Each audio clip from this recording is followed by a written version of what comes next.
Azeotrope mixer या solution. Azeotrope mixer और solution क्या है, ये हम आज एक एग्जांपल थ्रू समझते हैं। स्टूडेंट्स, इसकी फर्स्ट कंडीशन ये है कि सारे लिक्विड में होने चाहिए, दोनों के दोनों सॉल्यूशन लिक्विड में होने चाहिए, लिक्विड सॉल्यूशन होने चाहिए। मान लो यहाँ पे मैंने एक कंटेनर में एक सॉल्यूशन लिया है, दूसरे कंटेनर में दूसरा सॉल्यूशन लिया है। इसका बॉइलिंग पॉइंट है 80 डिग्री और इसका बॉइलिंग पॉइंट है 120 डिग्री।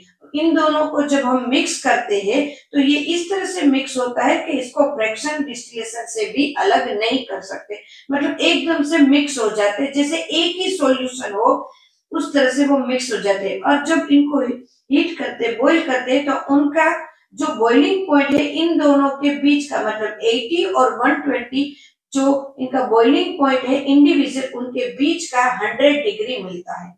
बट उनमें भी एक पॉइंट है कि ये जो मिक्सचर बनता है या तो मिनिमम बॉइलिंग पॉइंट बनता है या तो मैक्सिमम बॉइलिंग पॉइंट वाला एज़ोट्रोप बनता है। मिनिमम बॉइलिंग पॉइंट मतलब इसका जो लोएस्ट कितना है 80 डिग्री है, इससे भी कम मिले हमें 75, इसका मिले 75, 80 से भी कम 75 मिले, या तो उससे भी कम मिले, मतलब 80 से कम मिलना चाहिए। और मैक्सिमम मतलब जो 120 है उससे भी ज्यादा मिले हमें, तो उसको बोलते हैं maximum boiling point.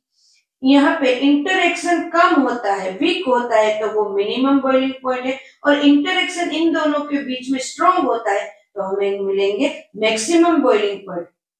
Minimum boiling point के एग्जांपल है ethanol and water, maximum boiling point के एग्जांपल है HCl and water. Clear students?